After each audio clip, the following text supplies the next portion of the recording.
Bismillahirrahmanirrahim. Assalamualaikum warahmatullahi wabarakatuh. Apa kabar anak-anak kelas 6?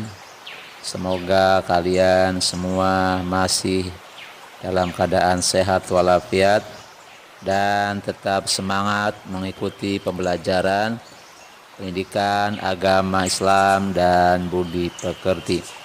Anak-anak yang berbahagia, kali ini kita akan belajar bersama-sama pelajaran ke-7, menerima qadha dan qadar, dengan subtema memahami dan mengenal contoh-contoh qadha dan qadar.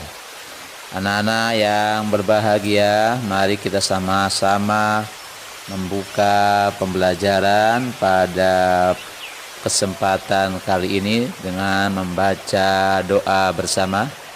Bismillahirrahmanirrahim. Rabbi zidni ilman warzuqni fahman.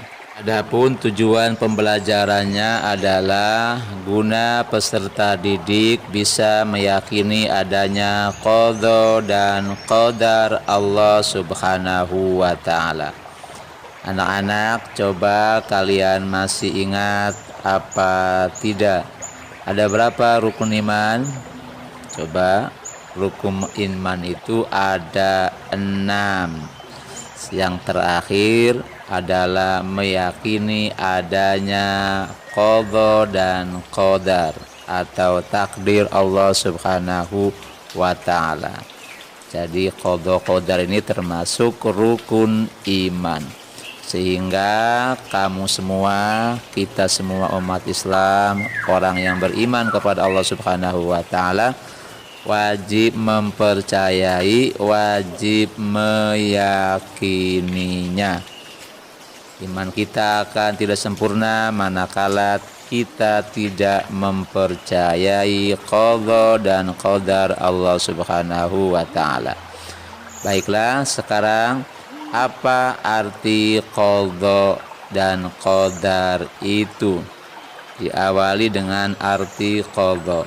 Qadha itu secara bahasa dapat diartikan sebagai ketentuan atau ketetapan atau keputusan atau kepastian sesuatu. Sedangkan qadha dapat didefinisikan, qadha adalah keputusan atau ketetapan terhadap suatu ketentuan yang telah ditetapkan oleh Allah Subhanahu wa ta'ala bagi makhluknya. Qadha tidak dapat diubah dan tidak dapat ditunda atau dimundurkan kejadiannya. Dalam Al-Quran, surat Al-Hadid ayat 22, Allah Subhanahu wa ta'ala berfirman, A'udzu billahi minasyaitonir rajim. Bismillahirrahmanirrahim. Ma asaba min musibatin fil ardi wala fi anfusikum illa fi kitabim min qabli an nabra'aha. Inna dzalika 'alallahi yasir. Artinya, setiap bencana yang menimpa di bumi dan yang menimpa dirimu sendiri, semuanya telah tertulis dalam kitab Lauh Mahfuz sebelum kami mewujudkannya. Sungguh yang demikian itu mudah bagi Allah. Anak-anak yang berbahagia, untuk memudahkan pemahaman kalian terhadap makna dan arti qadha, coba perhatikan gambar berikut. Ini ada gambar matahari saat terbit dan terbenam. Ini saat terbenam. Saat terbit matahari dari timur, saat terbenam tenggelam di arah barat. Timur dan barat sebagai tempat terbit dan arah tenggelamnya matahari merupakan ketentuan Allah Subhanahu wa taala. Kita pasti menyaksikan setiap hari bahwa matahari terbit dari arah timur dan tenggelam atau terbenam di arah barat selamanya, dan tidak mungkin matahari menyalahi sunnatullah, menyalahi ketetapan Allah Subhanahu wa taala, menyalahi qada Allah Subhanahu wa taala. Dan terbit terbenam tidak mengenal istilah terlambat atau istilah lebih cepat, sesuai dengan ketentuan yang sudah digariskan oleh hukum alam. Itu satu contoh qada Allah Subhanahu wa taala. Kemudian perhatikan lagi, ini ada gambar orang yang sudah meninggal yang sedang diangkat hendak dikubur. Ini menunjukkan apa? Menunjukkan bahwa setiap yang hidup, setiap makhluk yang bernyawa pasti akan mati. Tidak ada makhluk yang hidup selamanya. Hukumnya adalah yang hidup pasti akan mati. Dan datangnya kematian juga tidak bisa ditunda, tidak bisa diundur, juga tidak bisa diajukan. Itu dua contoh saya kira untuk sedikit membantu kalian guna memahami makna qada Allah Subhanahu wa taala. Ringkasnya qada itu adalah ketentuan Allah Subhanahu wa taala yang sudah pasti. Mungkin bila dipermudah untuk memahaminya adalah qada adalah hukum alam. Kemudian apa qadar itu? Qadar adalah, kalau secara bahasa, qadar itu biasa diartikan sebagai ukuran atau kadar sesuatu, sehingga dapat diartikan secara pengertian qadar adalah segala ketentuan Allah Subhanahu wa taala yang telah berlaku terhadap semua makhluknya. Namun qadar itu dapat diubah dengan usaha dan ikhtiar manusia. Qadar itu ditentukan oleh usaha dan ikhtiar manusia.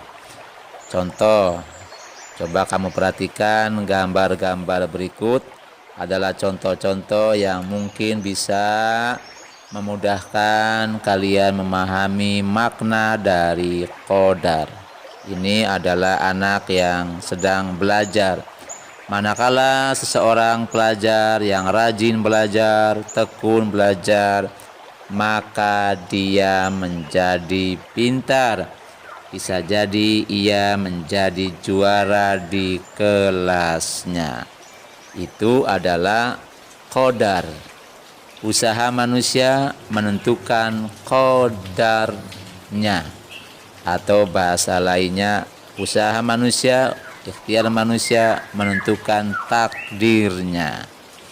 Itu sekedar contoh. Ada lagi contoh manakala umpama seorang yang bekerja di pasar, tekun setiap hari pergi ke pasar, tentu karena dia berusaha berikhtiar, maka ia pun memperoleh rizki Allah Subhanahu wa taala, memperoleh keuntungan dari dagangan-dagangan yang dijualnya. Itu anak-anak yang berbahagia. Sehingga kita senantiasa diminta untuk selalu berikhtiar dalam menjemput qadar atau takdir Allah untuk kita. Apa ikhtiar itu? Ikhtiar itu artinya usaha manusia untuk memenuhi kebutuhan dalam hidupnya. Sesuatu itu terjadi atau tidak terjadi pasti ada sebabnya. Kita bekerja keras, maka kita akan berhasil dan sukses. Berdagang akan memperoleh keuntungan.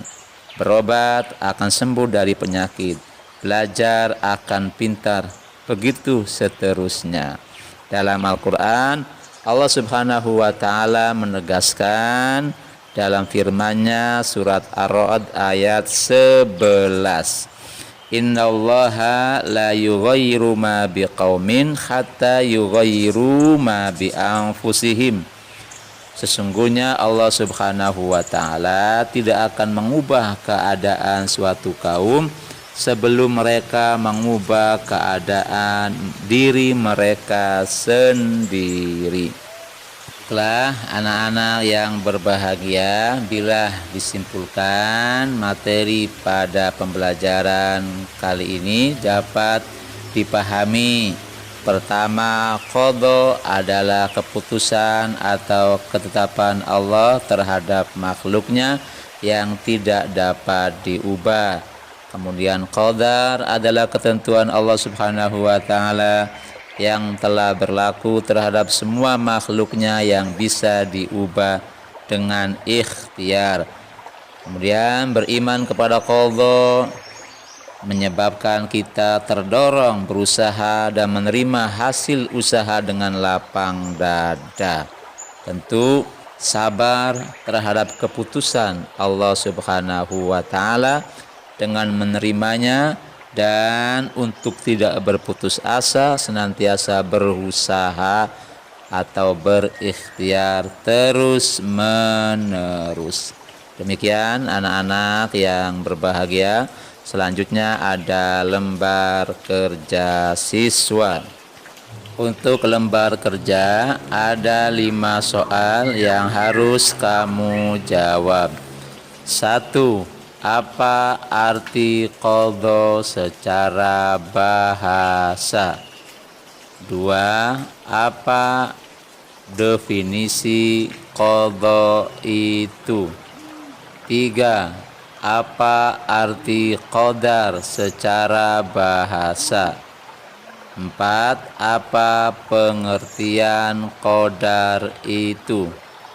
5. Sebutkan contoh qada dan qadar, masing-masing cukup 2 saja. Demikian pembelajaran pada kali ini. Semoga kita semua memperoleh manfaat yang maksimal. Kita akhiri pembelajaran dengan mengucap hamdalah alhamdulillahirabbil alamin. Billahi taufiq wal hidayah.